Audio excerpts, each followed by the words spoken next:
Mga katambayan, may mga bago na naman po tayong binili po ng mga breeders. Ayan. Decal halos. Decal brown.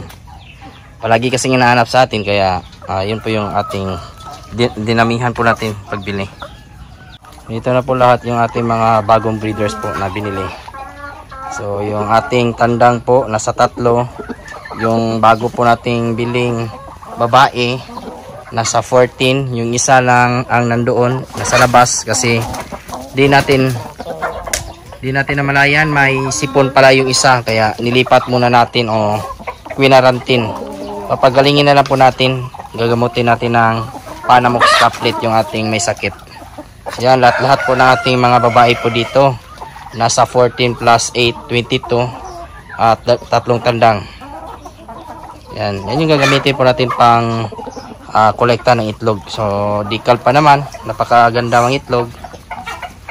Tamang-tama po. Silabo naman po sa atin ito. Magandang araw mga katambayan at andito na naman po tayo. May kasama po tayo galing... Saan nga tayo, sir? Sultan Kudarat. Sultan Kudarat mga katambayan. Bibili sa atin ng decal brown na nakuha po natin last time. 10 babae at 2 lalaki sa Yan. Mahanap tayo, mamili pa tayo, manghuli. Maliban po sa pagbili nila, magbibigay din po tayo na worms to go, pampurga po ng ating mga breeders. Sir? Thank you.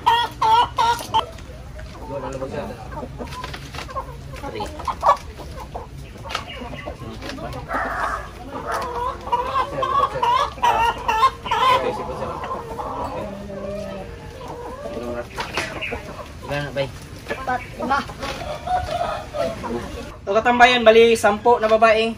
Nahuli na natin yung 10. Yung lalaki na lang po yung kulang.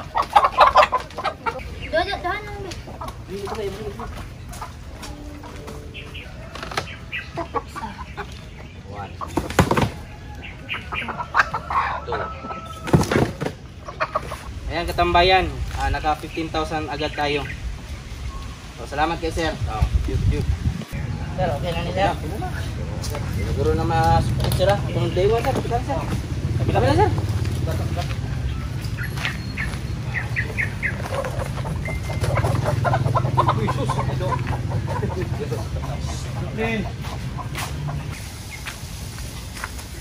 Ganun lang po kadali kumitas pagmamanok katambayan. So yun nga, kakabili pa lang po natin kahapon ng ating mga breeders. Yan, nabinta na po agad yung iba. Gagamitin sana natin iyong pang-kolekta ng itlog para sa ganun ay makaprovide po tayo ng sariling itlog para mas malaki yung kikitain natin sa pagbebenta ng sisiyo. Kaysa bibili tayo ng itlog na 600 per tray, pagbili pa lang po natin ng mga laying ay makakakolekta tayo agad kinabukasan. So yan yung kagandahan sa pagbili po ng mga laying po ng mga manok.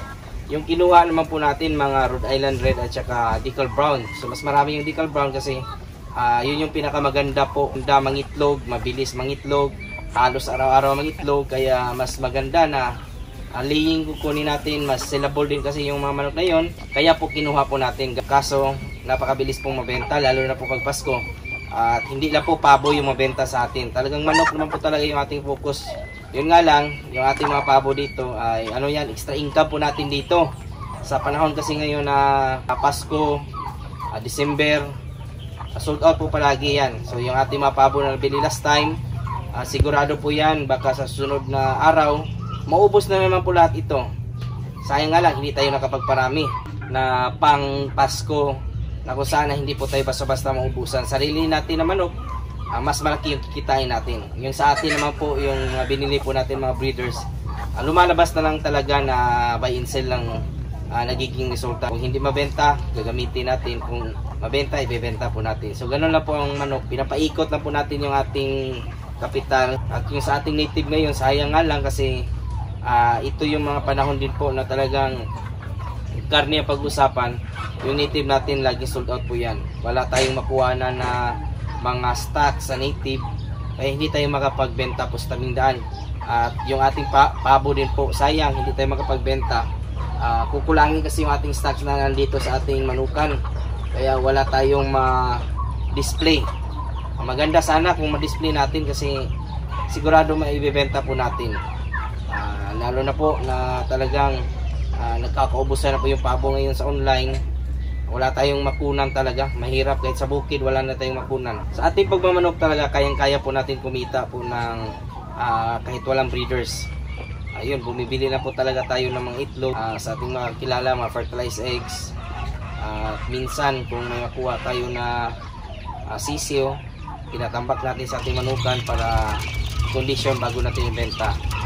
So yung sa atin ngayon, marami po nangihinang sisiyo kasi nga pangit yung panahon ngayon. Marami sa ating sisiyo ngayon ang nangihina katambayan. So yan o, marami na rin po namatay. Ay, sayang. So ganun talagang buhay. Bilang isang magmamanok, minsan namamatayan tayo ng marami, minsan hindi. So yan, kahit 70% nito masave lang po natin o mapa-recover po natin. So yung atin, naglagay tayo ng ating Tenso Plus. May mga ginagawa lang po tayo para minimize yung mortality ng mga sisiyo, yung ating mga breeders. Hindi po rin may iwasan na magkasakit po yan. Kaya kung mag-aalaga tayo ng manok, importante talaga na linis, vitamins, antibacterial, maganda pagkain. Yan po yung ating mga dapat natin gawin, ibigay sa ating mga alaga. At ang kagandahan po ngayon sa December, yung presyo po ng mga heritage chickens po natin ay ganun pa rin po. Kumbaga 1.2 per head at saka 1.5 per head na tandang. Yung babae yung 1.2. So yun yung kagandahan sa pag-alaga ngayon na sold out po. Itong ating mga alaga ngayon, wala na po, ubos na. Maghahanap na naman po tayo by January siguro. Sisiguraduhin po natin na marami tayong stocks kasi baka sa susunod na taon malalakas na naman yung ating bintahan yan, gaya po na nangyari sa atin last year. So, yan yung kagandahan. So sa ating nga lang nagkamali tayo kasi hindi tayo nakapagparami ngayong December na dapat marami tayong manok. Yan po yung pinakamalaking kamalian ko po sa pagmamanok po dito na tayo kumbaga may lang tayo, limit. So pag December dapat walang limit. So yan yung ilagay niyo po sa isip niyo po mga katambayan. Lalo na po pang karne, pabo at saka native. Yan yung pinaka magbenta sa lahat. Yung ating mga RTL, yung mga heritage natin mabenta naman. Yun nga lang, hindi po yung pangkarne, hindi po siya, kumbaga hindi natin kaya ibenta yan ng pangkarne kasi mas malugi tayo. Yung sa atin lang talaga yung native at saka yung pabo, yun yung pangkarne natin. Pero ang pagmamanok talaga ay isang sugal din naman po talaga ito, kaya isip-isip muna tayo sa ating mga kaibigan dyan kung mag-alaga tayo ng manok kasi baka malugi din po tayo kung hindi tayo marunong mag-manage ng ating mga alaga. Patayan tayo, sayang, mahali tayo malugi. Ayan na po ngayong araw mga katambayan, at sa mga nanood po pala ng ating mga previous videos, mga bago po nating subscribers and viewers, welcome po sa ating channel. At kung kayo lang po ay napadaan ngayon, sana po i-consider nyo po na subscribe, i-follow at i-like po yung ating Facebook page Manok Tambayan, ating YouTube channel. Malaking tulong po yan.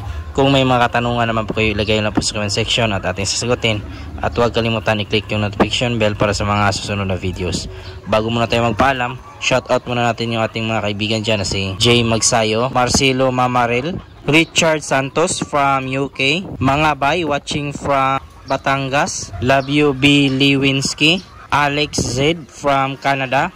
Sa mga nanood po dyan ngayon, shoutout po sa inyo lahat. Sa mga hindi ko naman po na shoutout ko lang kayo sa susunod. Maraming salamat, God bless at ingat po kayo palagi. Bye bye.